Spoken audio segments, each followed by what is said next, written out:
Muy buenas tardes. Bienvenidos a nuestro programa Ciencias Cultura, ahora en FILUG. Hoy tenemos la presencia del doctor Carlos Armando Preciado de Alba, docente del Departamento de Historia de la Universidad de Guanajuato. Él nos brindará su charla, La reestructuración del Colegio de la Purísima Concepción en los primeros años de vida independiente. Muy buenas tardes, Armando. Bienvenido. ¿Qué tal, Manuel? Buenas tardes. Gracias por invitarme aquí a esta conferencia. Pues qué bueno que estés aquí con nosotros y adelante con tu charla. Muy bien. Bueno, pues iniciamos.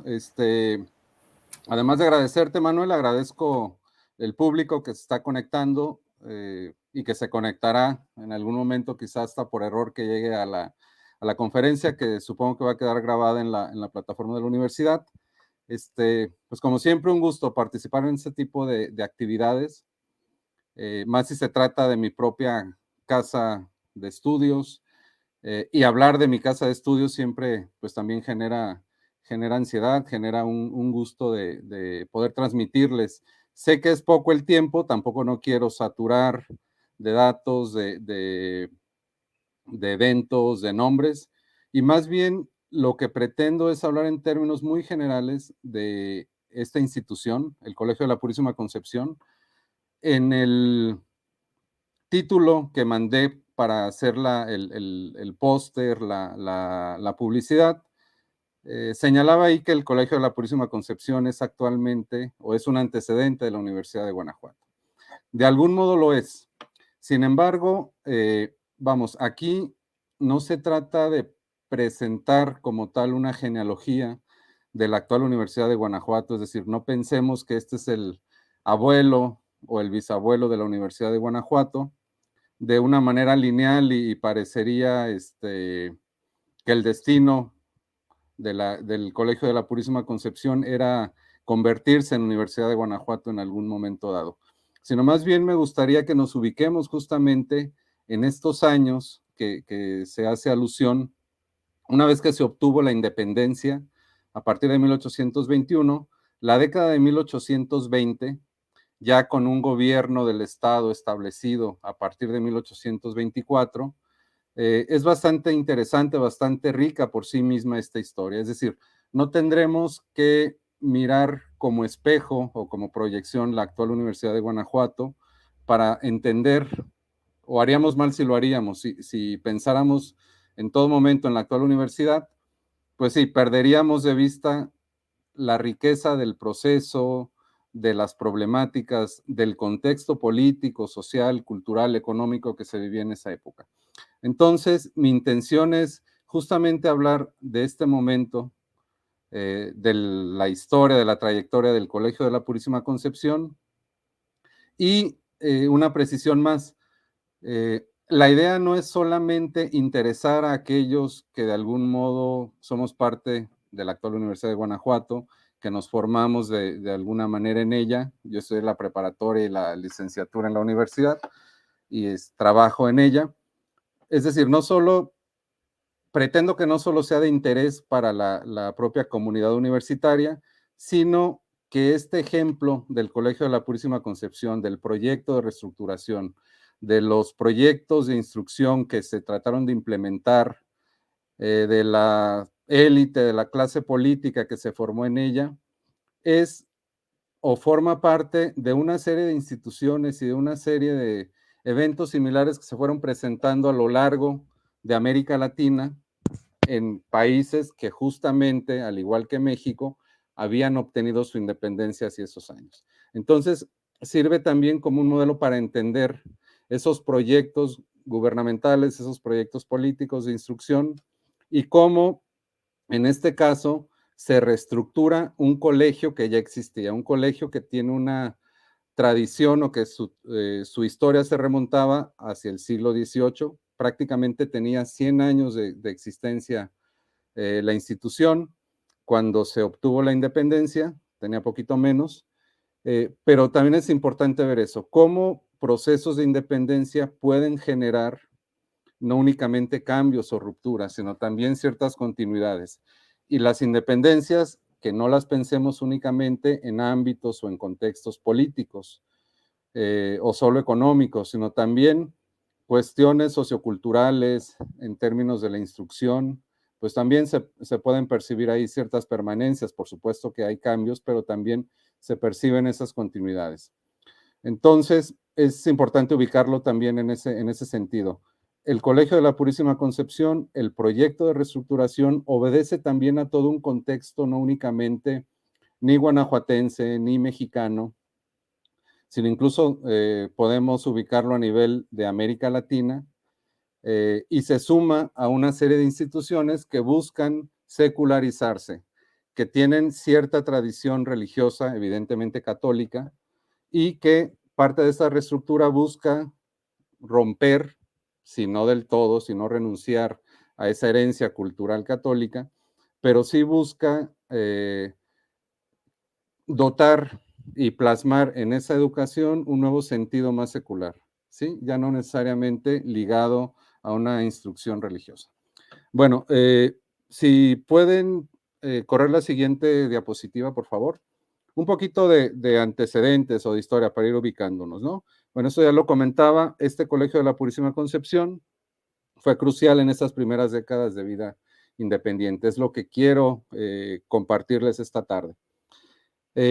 Lo fue al menos en tres sentidos: como una institución educativa, aunque la palabra educación en aquel momento no era la usada, la requerida, era más bien la instrucción, pero bueno, pensémoslo ahora como esa institución educativa, con la reestructuración que implicó en ese momento, los objetivos y el alcance que tuvo, que sí fue notorio.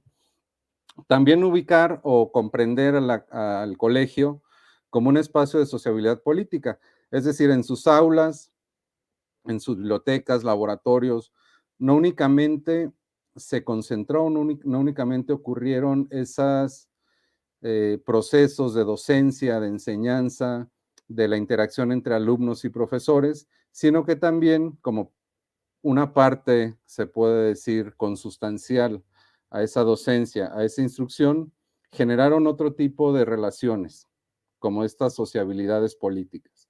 ¿A qué voy con esto? Que muchos de los profesores, muchos de los alumnos que ahí se formaron, encontraron, además de una instrucción profesional, pues también tejieron relaciones políticas y económicas que les permitieron en los siguientes años poder tejer alguna carrera política en cargos de elección incluso, o acrecentar su riqueza por las relaciones económicas que se tuvieron, etcétera, etcétera.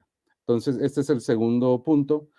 Y la tercera, pues sí, como una oportunidad de ascenso, es decir, hay documentados casos de estudiantes o de profesores que no pertenecían a una élite en aquel momento, que accedieron o que entraron al Colegio de la Purísima Concepción gracias a una beca que les otorgaba el gobierno del estado. Eran personal o personas de escasos recursos económicos y que pudieron también, gracias a esa instrucción profesional y las relaciones en estos espacios de sociabilidad que les comentaba, pues pudieron tejer y cimentar sus carreras, ¿no? También en los años posteriores. La siguiente, por favor.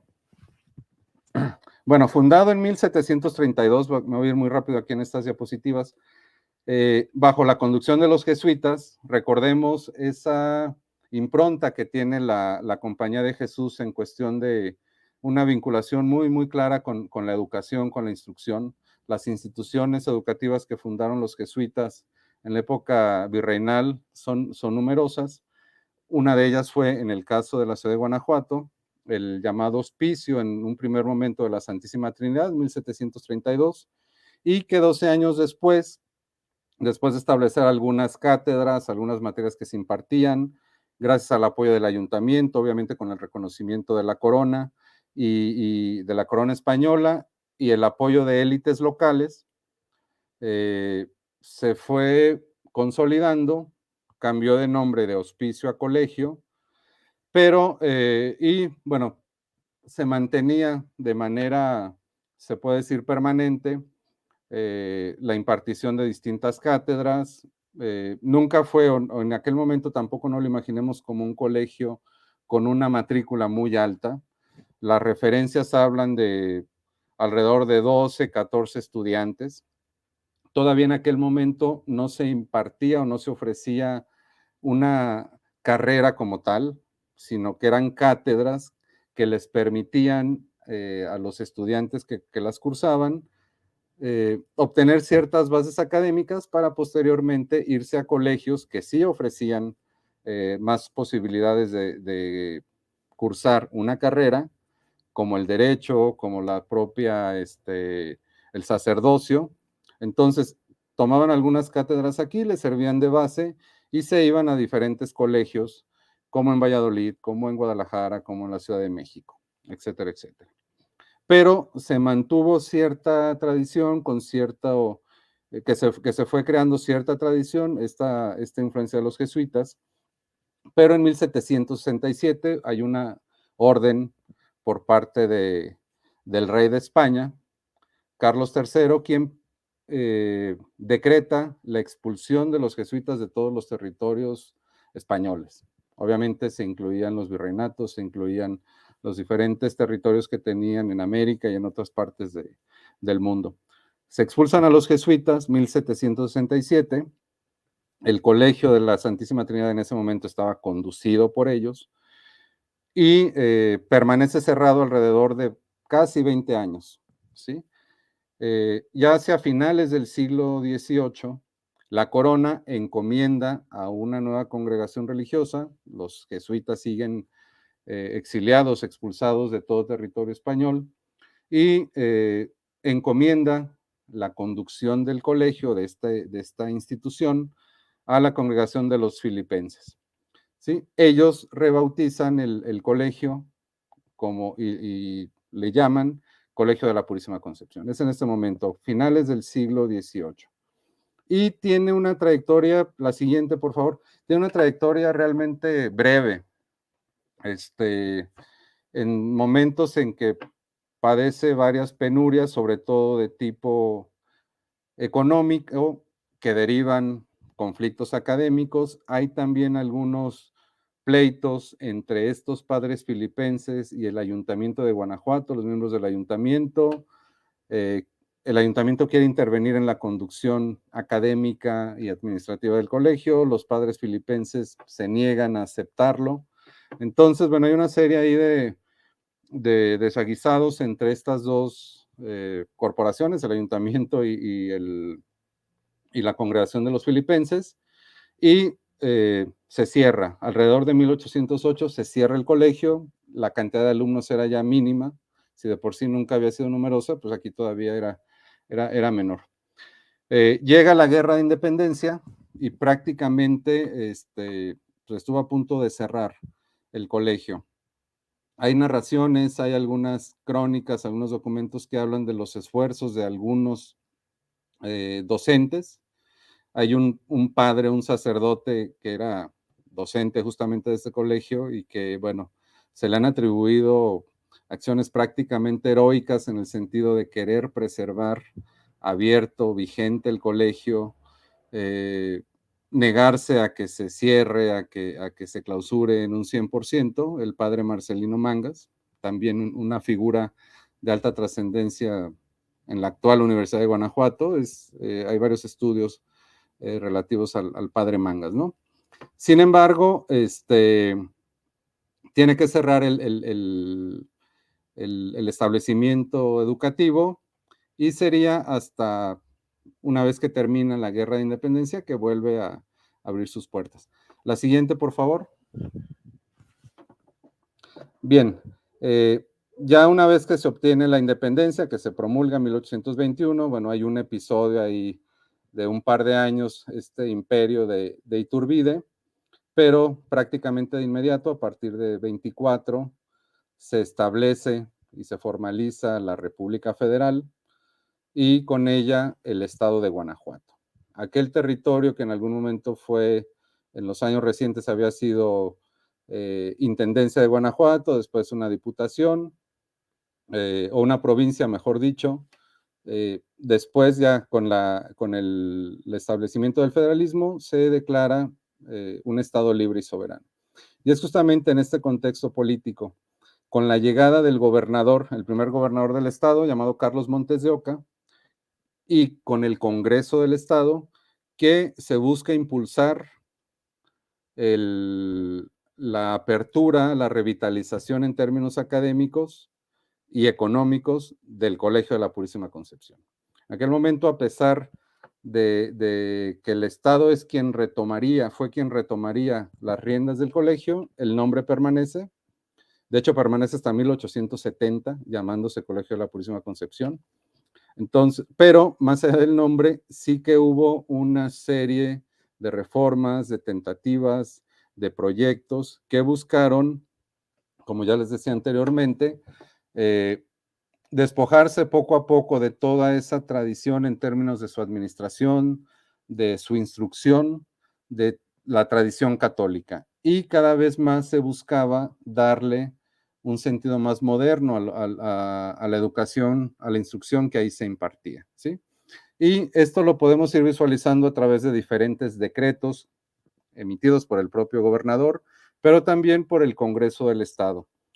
Uno de ellos, este no fue el primero, el que están viendo aquí en la lámina de 1827, ya anteriormente había habido varias tentativas que buscaban encaminar estos rumbos, pero uno muy importante, de agosto de 1827, llamado, bueno, conocido como la Ley 36.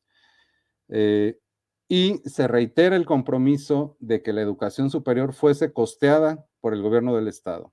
Y se ordenó destinar 40,000 pesos de las arcas gubernamentales para este propósito. ¿De dónde iban a tomar estos recursos? Pues bueno, de diferentes impuestos o contribuciones que se recaudaba por el propio Estado, pero como una parte fundamental de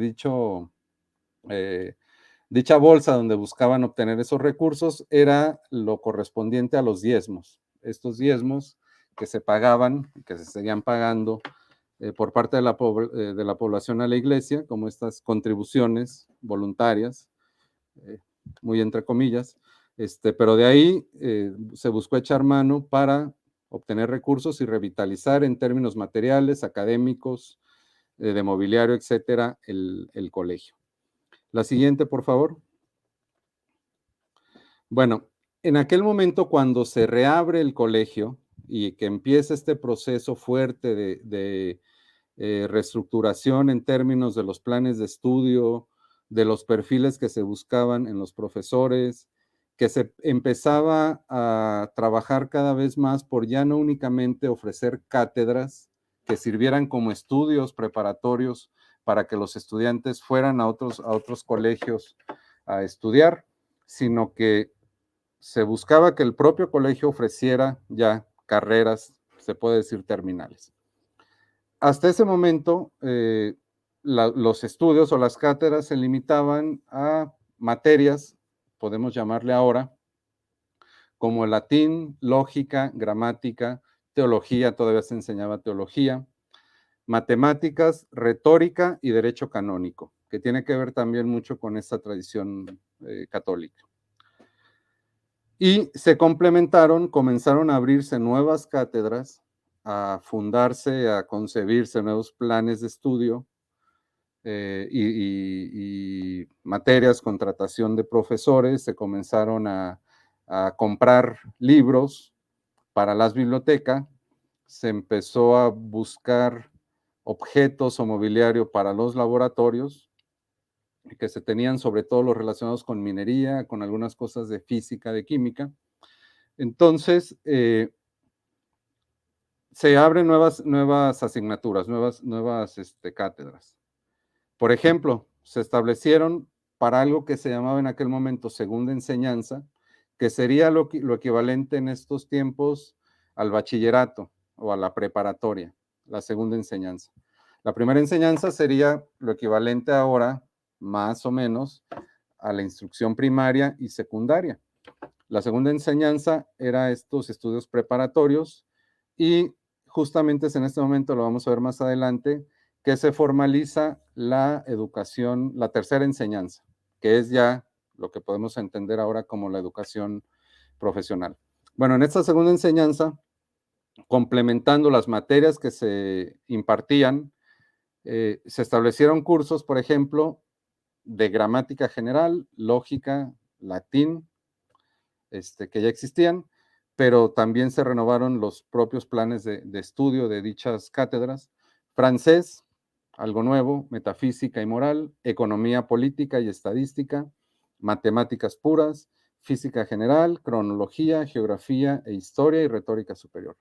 Es decir, si se fijan aquí en el tipo de materias que se implementaron en ese momento, muchas de ellas tienen que ver justamente con las necesidades que en ese momento el Estado observaba que eran imprescindibles, ¿sí? Cuestiones de economía política, por ejemplo, pensando en un contexto político y económico en el que se trataba de un país recién independizado que estaba ensayando nuevas formas de gobierno, que estaba transitando de un sistema monárquico a una república y una república federal, pues era importante. La estadística, fundamental para conocer el territorio, para conocer los recursos existentes, para administrar también, primero para conocer y para poder administrar y planear y proyectar distintos proyectos, valga la expresión, de distinta índole económica, industrial, etcétera. Matemáticas puras, física general, que era importante porque era necesario revitalizar la industria minera, una industria que para el caso de Guanajuato, producto de la guerra de independencia, estaba prácticamente abatida y necesitaban reactivar la industria minera. Y bueno, materias como cronología, geografía e historia, pues también era buscar apelar a la historia, a dotar de identidad, a crear una identidad como mexicanos, comenzar a sembrar en los ciudadanos, en estos nuevos ciudadanos mexicanos, pues también esos sentidos de pertenencia. Entonces, son materias, si se fijan, que son absolutamente cercanas a las necesidades que se observaban, ¿sí? Que era imprescindible implementar y que, bueno, pues, lo fueron haciendo en ese sentido. La siguiente, por favor. Bueno, como les decía, esa ley 36 que les hablé hace un momento establecía la tercera enseñanza y era definida en la propia legislación como aquella que tiene por objeto los estudios necesarios para ejercer ciertas y determinadas profesiones. Bueno, es muy clara muy simple, pero muy clara la definición. Y en ese sentido, el gobierno trabajó para que en el Colegio de la Purísima Concepción se fundara ya la primera carrera como tal, que fue la ingeniería en minas. Evidentemente, bueno, con un propósito muy pragmático, muy cercano a las necesidades de la propia situación en el estado de Guanajuato, ¿no? Y esta ingeniería en minas incluía cátedras, por ejemplo, matemáticas mixtas, física experimental, química, mineralogía, geología. Bueno, esto, pensémoslo así, no únicamente implicaba crear nuevos planes de estudio, contratar profesores que impartieran dichas clases, sino, en el caso de la ingeniería muy especial, en donde iban a aplicar, a aprender, a practicar esas matemáticas, esa física, esa química, esa mineralogía, esa geología. Pues necesitaban un instrumental, necesitaban una serie de objetos, instalación de laboratorios que les permitieran justamente poner en práctica esos estudios teóricos. Parte de esos 40,000 pesos y de los recursos que se destinarían año con año era justamente para dotar de no solo de bibliografía, de libros para la biblioteca, sino también de este tipo de instrumental. Entonces, aquí sí los invito a que pensemos en esa complejidad y la ambición que se tuvo que haber tenido y la planeación que se tuvo que haber tenido para echar a andar una empresa de esta envergadura. Bien, la siguiente, por favor. Y la segunda carrera que se funda en este momento, según la ley 36, es la carrera de foro, que es como se le llamaba en aquel momento al derecho, ¿no? A estudiar para la carrera actual de derecho. Bueno, para esta carrera se crearon 4 grandes bloques de materias. Aquí están señaladas en la lámina. La primera de preliminares, que comprendía principios de derecho natural y de gentes e historia de las legislaciones antiguas y modernas. Una segunda, de derecho público de la nación, que incluía constituciones, leyes orgánicas y diversas funciones de gobierno. Una tercera, de derecho privado, que incluía derecho civil, leyes de diversos ramos, tales como minas o comercio y modos de proceder. Y un cuarto bloque llamado de práctica, que incluía práctica de foro y de las diversas funciones del poder público, deberes de los magistrados y legislación comparada. Así como para el caso de la minería es muy clara la vinculación que tiene esta materia con las necesidades económicas, industriales, de reactivación minera en ese momento, si se fijan, los bloques que comprendían esta carrera de foro, pues también se adecúan naturalmente o buscaban hacerlo a las necesidades del país.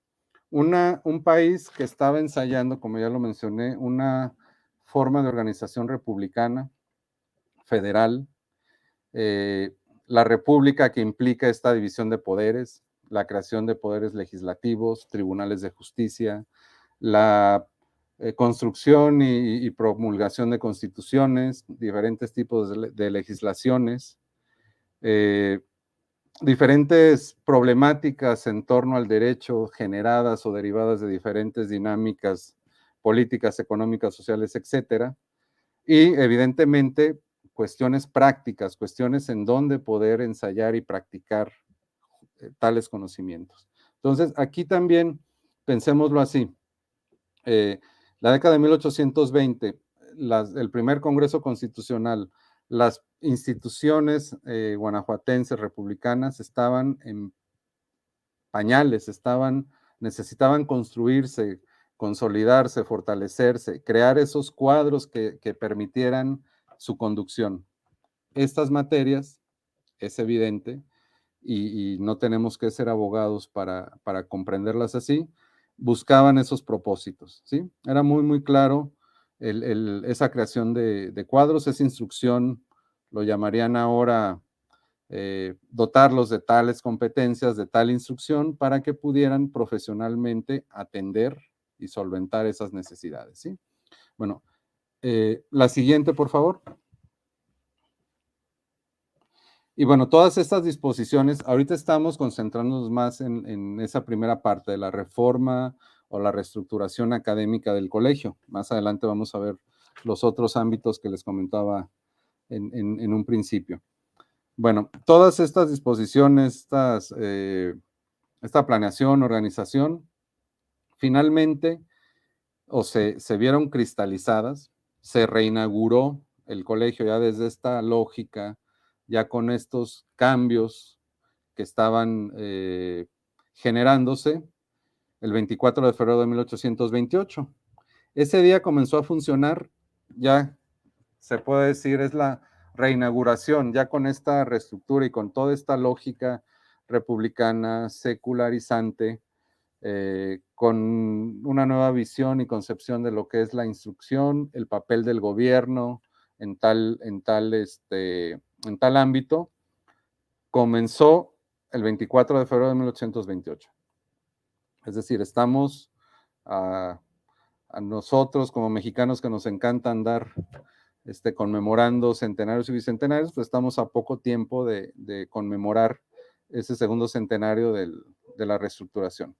Que por cierto, entre paréntesis, cuando se conmemoró el primer centenario de dicha reestructuración, hacia 1928, también hubo una serie de eventos, se generaron algunos eventos académicos, y justamente el actual himno de la Universidad de Guanajuato obedece a ese momento de celebración. Es un himno escrito por Fulgencio Vargas en el marco de esos festejos del centenario de la reinauguración del Colegio de la Purísima Concepción, ¿no? En aquel momento, en 1928, todavía no era tampoco Universidad de Guanajuato, pero ya no era Colegio de la Purísima, ya era Colegio del Estado, se llamaba en ese momento. Bueno, y bueno, comienza a funcionar con todas estas nuevas instalaciones, nuevas visiones, nuevos profesores. Había concursos de oposición para ver perfiles adecuados. Hay en la documentación que uno puede encontrar en los archivos, hay información interesantísima de cómo se evaluaba a los profesores. Se les pedía que ofrecieran la bibliografía que iban a utilizar para sus cursos, y eso se evaluaba si era una bibliografía pertinente en el sentido que fuera moderna, que fuera reciente, ¿sí? Eso llama bastante la atención, que a diferencia de cómo se pudiera pensar o como existen todavía ciertas prácticas, que no únicamente eran aquellos allegados quienes obtenían las plazas, a quienes se les recomendaba para llegar a ellas, sino que había un espíritu de buscar perfiles adecuados, ¿no? Y les digo, eso está documentado, eso no es únicamente un propósito que está en la ley o un propósito que está en cierta convocatoria. Hay documentos que hablan de esas examinaciones, así se le llamaban, no solo a los estudiantes, sino también a aquellos aspirantes a docentes, ¿sí? Bien, la siguiente, por favor.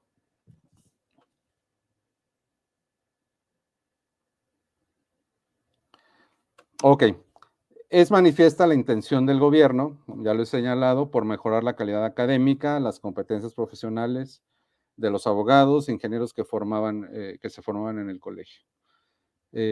Para los abogados se crearon incluso algunas instituciones más, poco tiempo después, para habilitar y para darles una especie de educación continua y una acreditación a partir de la experiencia en esa práctica del foro. Y se tenía incluso que presentar exámenes recepcionales para obtener el grado, el título de abogado, ante el Supremo Tribunal de Justicia. Es decir, aquí también se percibe como, si bien el colegio era una institución que sí dependía del gobierno, pero que tenía una administración interna a partir de rector y de profesores, pero también el gobierno buscaba intervenir a través del sistema del Supremo Tribunal de Justicia en esa certificación y habilitación de los abogados, que finalmente serían quienes actuarían en ese mundillo profesional del Guanajuato de esos años, ¿no? Entonces, el Supremo Tribunal de Justicia acreditaría también como abogados a todos estos egresados del colegio. Son disposiciones que en los décadas de 1830, 40, incluso en 50, se fueron fortaleciendo y se fueron afinando. La siguiente, por favor. Bueno, en este orden de ideas, en 1851, se crea también como parte del colegio se puede decir una academia o un cuerpo colegiado profesional, insisto, al interior del Colegio de la Purísima, que se llamó Ilustre Academia Teórico-Práctica de Jurisprudencia, ¿sí? Y se instaló otro cuerpo llamado Honorable Junta Examinadora de Abogados. Al interior del colegio, tanto la Academia Teórico-Práctica de Jurisprudencia y la Honorable Junta Examinadora serían un primer filtro para que los egresados pudieran demostrar esos conocimientos, esas habilidades, esos conocimientos teóricos y habilidades prácticas adquiridos en el colegio. Y una vez que se les daba el visto bueno, entonces sí pasaban a la prueba decisiva para obtener el grado, el título, ante el Supremo Tribunal de Justicia del Estado. Es decir, había una habilitación, no existían en aquel momento lo que ahora podemos pensar como posgrados, pero sí podemos pensar en esa lógica de aumentar o buscar que se aumentara ese grado de profesionalización y de conocimiento en los egresados a partir de estas instituciones que habrían de evaluarlos, ¿no? Y finalmente darles esa especie de patente para poder ejercer la abogacía. Bien, la siguiente, por favor. Bueno, hemos hablado aquí, o he hablado aquí básicamente de la cuestión académica, esa reestructura, esa lógica, muy sí concatenada con las necesidades del gobierno que se observaban, inmediatas y a corto plazo.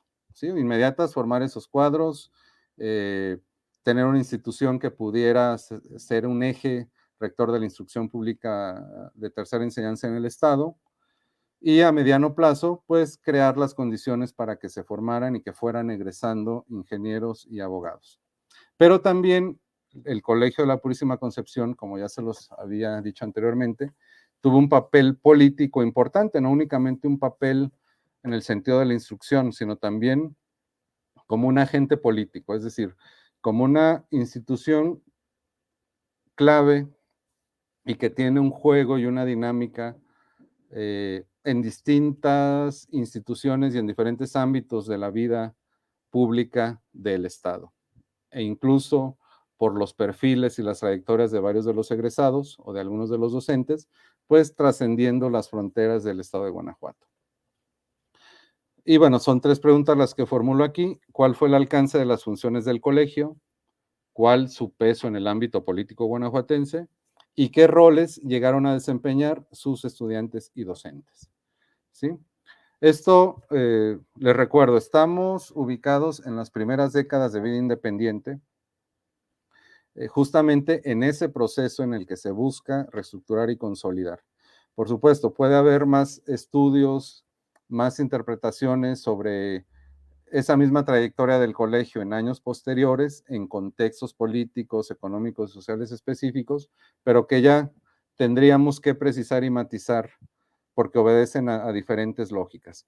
Aquí, en esa búsqueda por consolidar y por crear instituciones, cuadros del estado de cuadros políticos del estado de Guanajuato, es que se formulan estas preguntas y que se postulan posibles respuestas.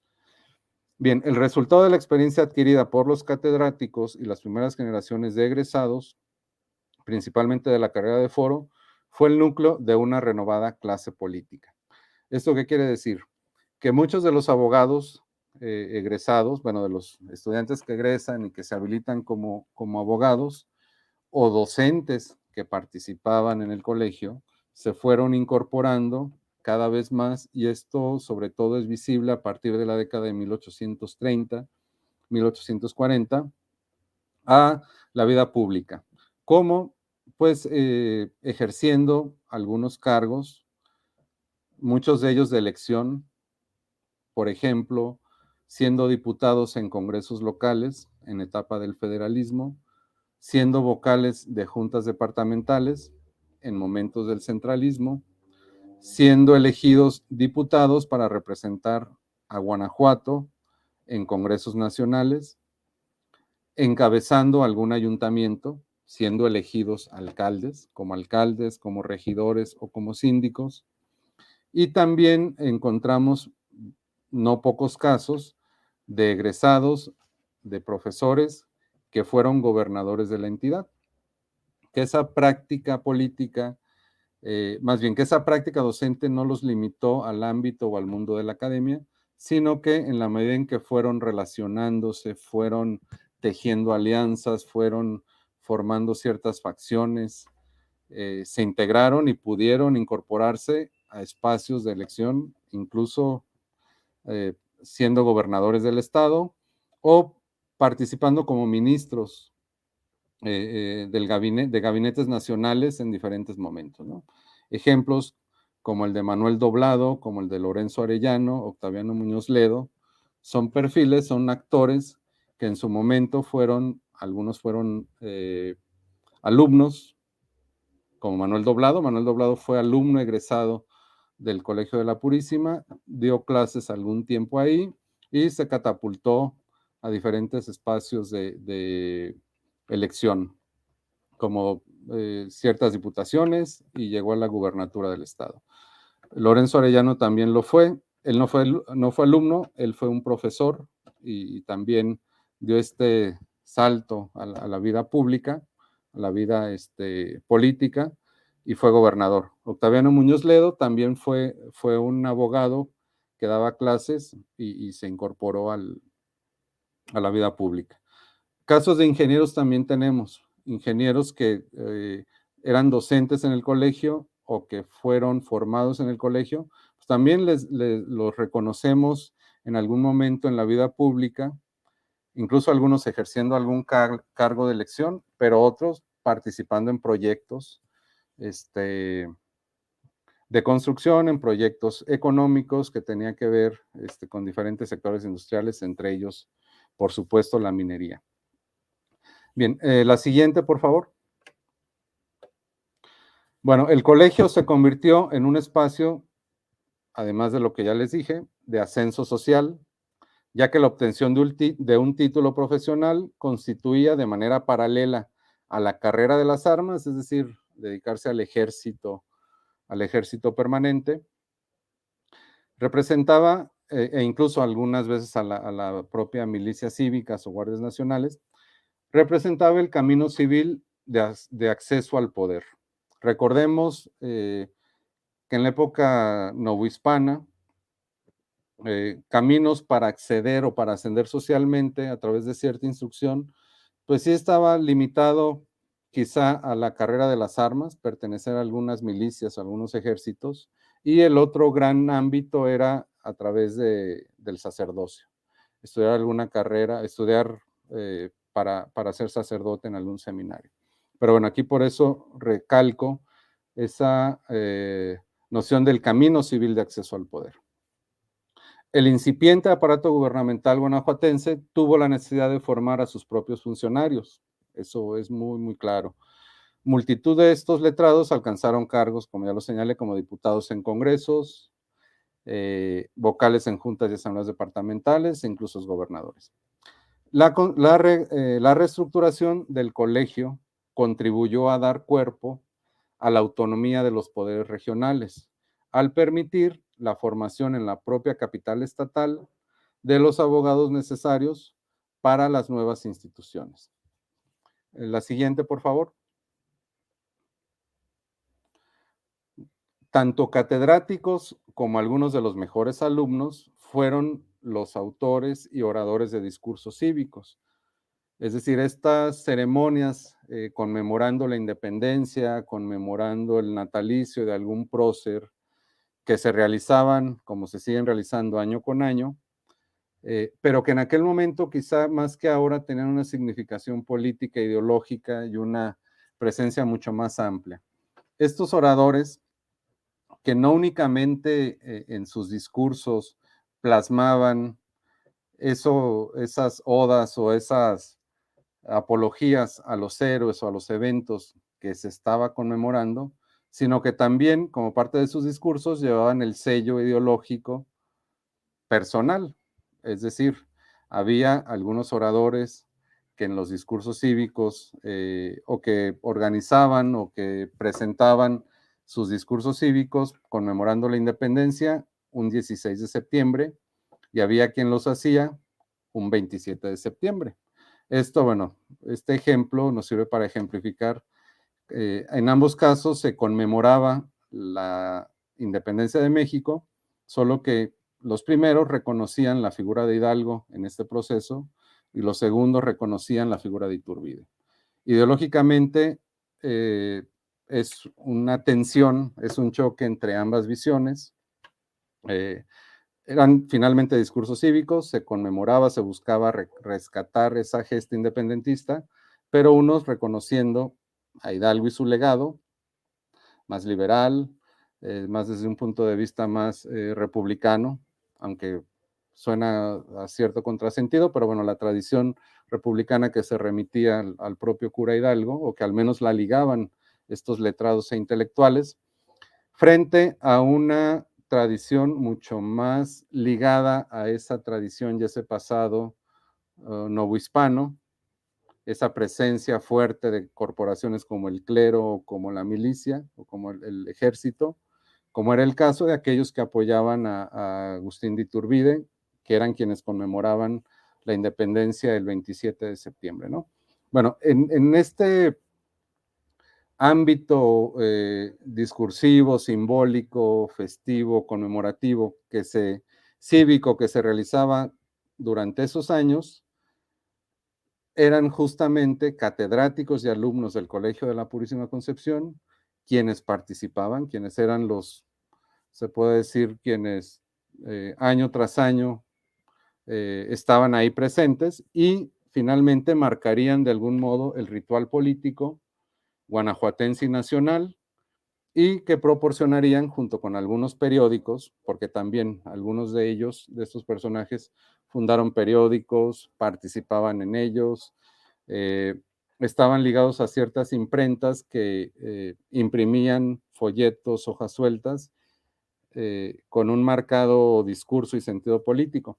Entonces, la presencia en estos espacios, no políticos entendidos como aquellos que encabezan alguna institución, como una gubernatura, una presidencia, un congreso, sino espacios políticos en el día a día, en su condición, en sus derechos, en sus obligaciones como ciudadanos, pues también se hacía presente estos miembros de la comunidad del Colegio de la Purísima Concepción.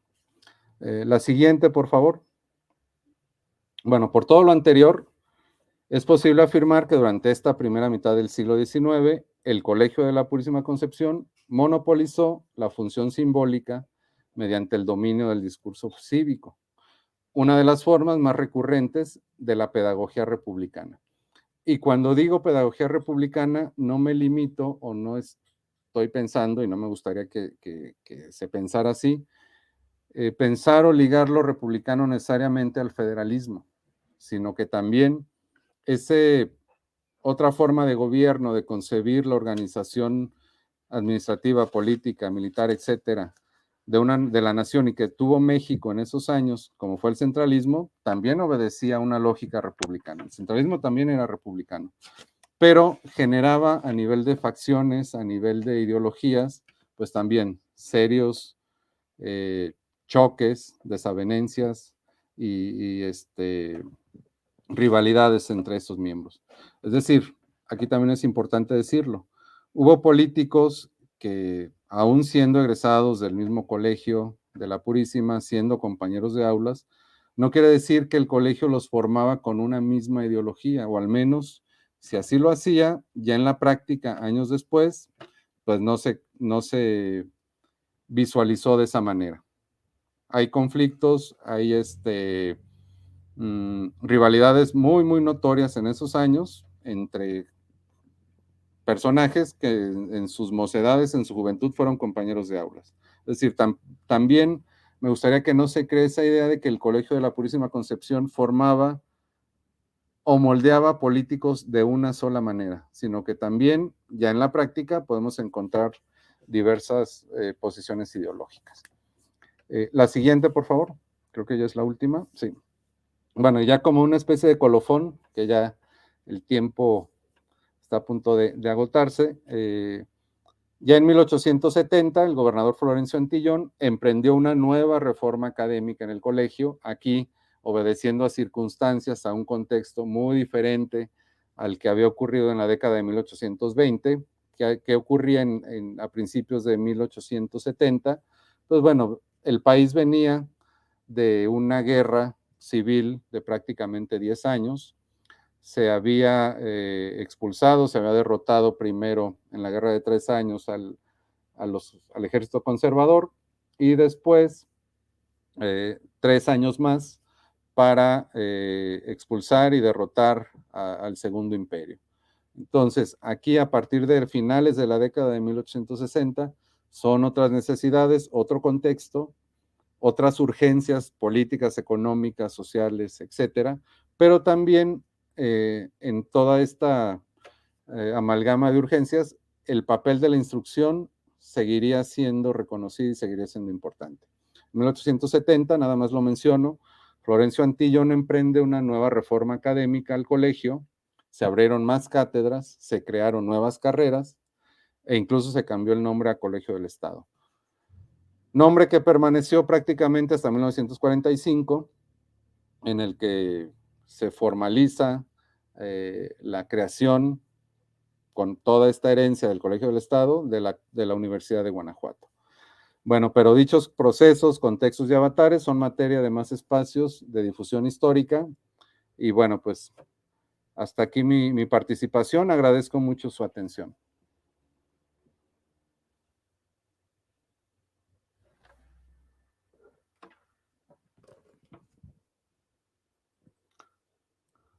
No se te escucha, Manuel. Perdón. Sí, que te agradecía tu participación.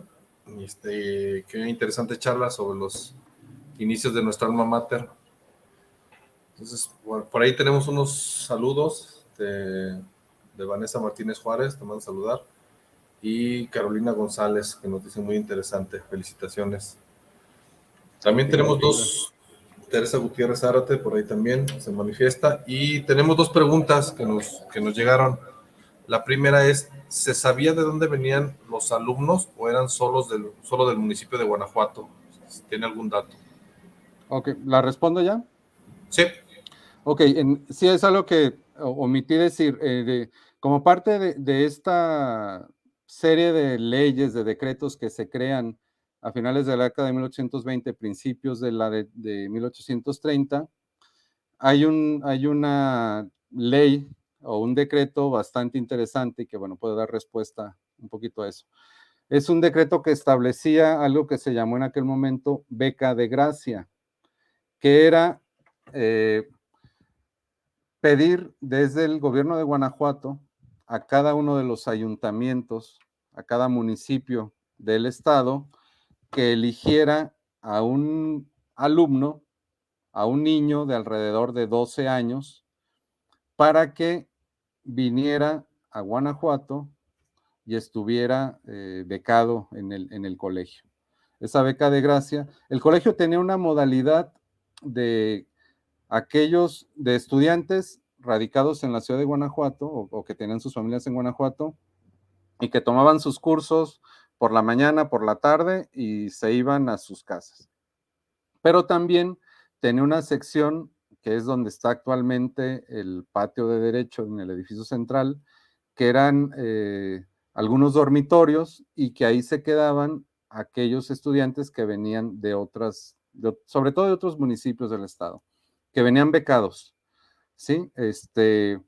La beca sí se pedía, la legislación señalaba o la convocatoria que los chicos becados fueran chicos obviamente brillantes en cuestiones académicas, destacados y con escasos recursos económicos, ¿sí?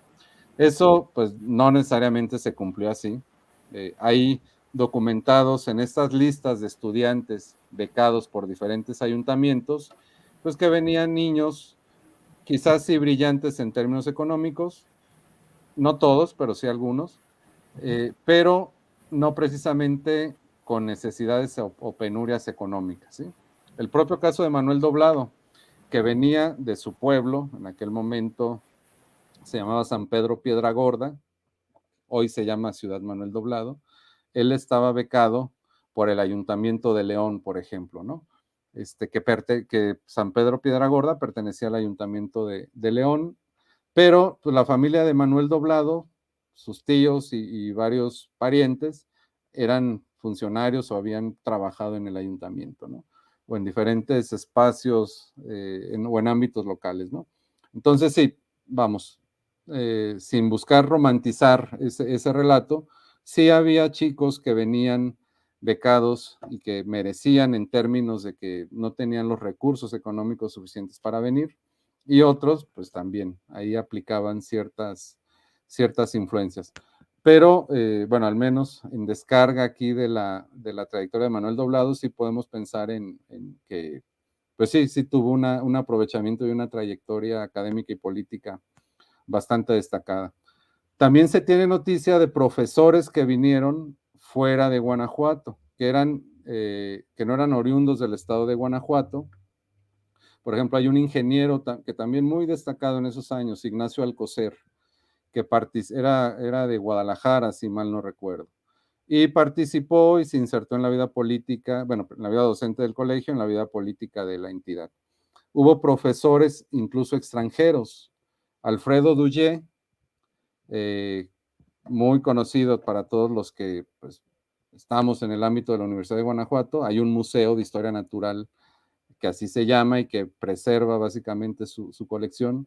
Pues es uno de estos profesores que vienen, en este caso el de Francia, e impartieron algunos cursos durante varios años aquí en el colegio, ¿no? Entonces, sí, si bien la mayoría de los estudiantes eran, y que bueno, hay que decirlo, y ya con eso termino esta intervención, tampoco no eran grupos o una matrícula numerosa, sí lo era más que como había ocurrido en el siglo XVIII, en años anteriores, pero sí, pensemos en generaciones de alrededor de 20, 30 alumnos, ¿no? Tampoco no era muy numerosa la matrícula, pero bueno, cada vez fue creciendo en ese sentido. Y la mayoría sí eran originarios de aquí de la ciudad de Guanajuato. Muy bien, bueno, nos están llegando más preguntas. Nos dicen, ¿el colegio tuvo reconocimiento por parte de la federación como tal? El colegio. El colegio. Uh-huh. Sí, hubo reconocimiento, porque así como les platicaba que se creó esta Academia Teórico-Práctica de Jurisprudencia, que serviría como una especie de instancia que habilitaba a los egresados a presentar sus exámenes o algún examen en el Supremo Tribunal de Justicia del Estado, y con eso podían ejercer el cargo de abogado en el Estado de Guanajuato. También hubo leyes tanto federales, o sea, nacionales de la Federación, como nacionales de gobiernos centralistas en su momento, que pedían también para aquellos egresados del Colegio de la Purísima Concepción que presentaran algún examen en el Colegio de Abogados de la Ciudad de México o en alguna otra institución reconocida. Entonces, bueno, esta forma también de buscar dichas habilitaciones, pues también permite o habla de esas niveles, se puede decir, de reconocimiento. En aquel momento no podemos pensarlo como que, como es ahora, que el gobierno federal otorga presupuesto y subsidios a las instituciones de los diferentes estados. En aquel momento, para el caso de Guanajuato y bueno, para otras instituciones en otros estados, eran justamente los gobiernos estatales quienes se encargaban de solventar esos es decir, la instrucción pública que venía de los gobiernos nacionales se orientaba más los recursos o los pocos recursos que se destinaban más a la enseñanza de las primeras letras o la primera enseñanza, ¿sí? Las escuelas en donde se enseñaba a leer y a escribir a los niños y niñas. Muy bien, Juan Licea nos pregunta, ¿cuándo se considera inicia la carrera de minas? Egresados en 1971, ¿nos corresponde la generación 138? Pues sí, si pensamos que en 1828 abre el colegio con esta renovación en su estructura, en sus planes, y abre la carrera de minas, pues pues sí, no tengo el dato exacto, pero pues sí podemos hacer, si somos minuciosos y hacemos las El cuentas, pues conteo, sí es, pues sí, tan simple como ello. Ingeniero minero y derecho son las dos carreras más antiguas y si damos ese rasgo de continuidad de este colegio a la actual Universidad de Guanajuato, pues sí, es lógico pensar que sobrepasan con facilidad las 100 generaciones. Uh-huh. Muy bien. Ibisami Rodríguez Pairol nos dice, mi saludo y felicitación para el doctor Preciado. Muy interesante su presentación. Me llama la atención la mención que hizo del centenario de refundación del colegio en 1928. Me parece un momento clave y quisiera saber si en ese marco se publicaron obras de corte histórico que resaltaron el rol del colegio como actor político destacado dentro de la vida estatal. Gracias. Ok, gracias Ibisami, saludos también para ti.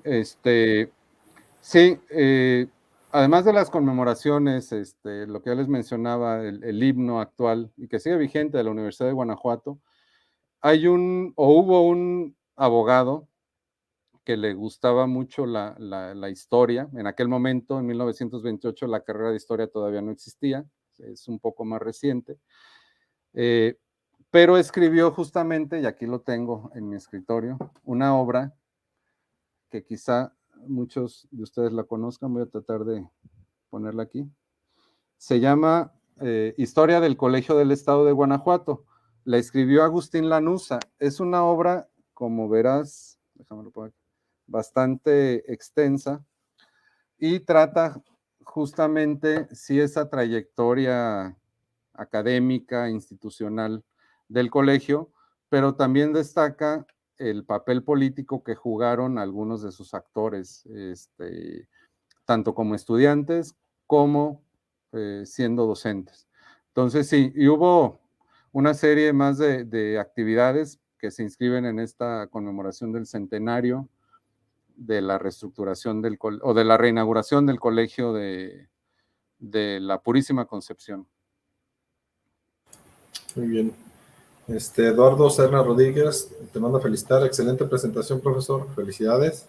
Gracias, Eduardo. Y Juan Licia tiene otro comentario. Dice, en Minas tuvimos compañeros de Baja California, de Sonora, Coahuila, Durango, Zacatecas, Michoacán e Hidalgo.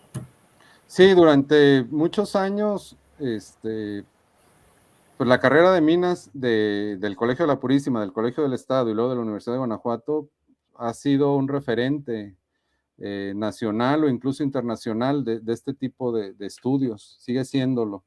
Entonces, sí, si hacemos un repaso de las carreras que ofrecen hoy en día las universidades públicas o incluso universidades privadas, vemos que son contadas aquellas que ofrecen la ingeniería en minas, ¿no? Entonces, sí.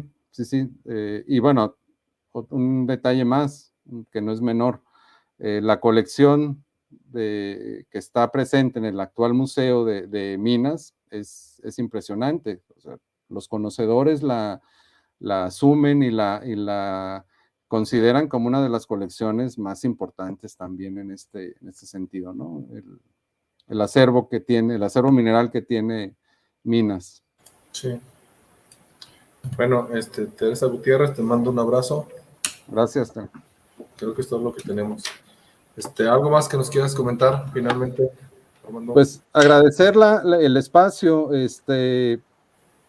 y bueno, reiterar esa invitación a que veamos en diferentes dimensiones, no solamente el anecdótico, este tema del Colegio de la Purísima, sino también inscribirlo en contextos mucho más amplios, que nos ayuden a comprender y explicar no solamente la historia o la trayectoria del colegio como tal, sino que el colegio sirva justamente para poder incorporarnos a estos mundos pretéritos,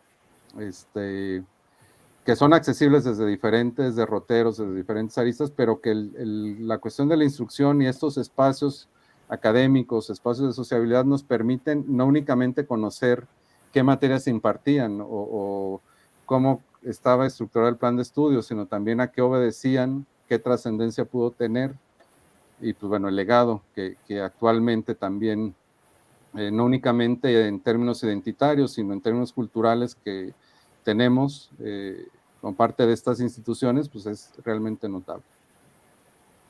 Bien, gracias Armando. Bueno, llegó una última felicitación de Vanessa Martínez Juárez. Excelente presentación. Gracias. Muchas saludos, felicidades. Vanessa. Sus alumnos presentes. Sí. Bueno, y también por ahí Carolina, también sí. Saludos, gracias. Bien. Armando, pues no nos queda más que agradecerte tu participación en Ciencias Cultura, ahora en la Feria Internacional del Libro UG, y esperemos contar con otra participación tuya aquí en nuestro programa. Bueno, sí, gracias Manuel, ya sabes, dispuesto y con mucho gusto. Muy bien, pues muchas gracias y hasta pronto. Hasta luego, buenas tardes, nos vemos pronto.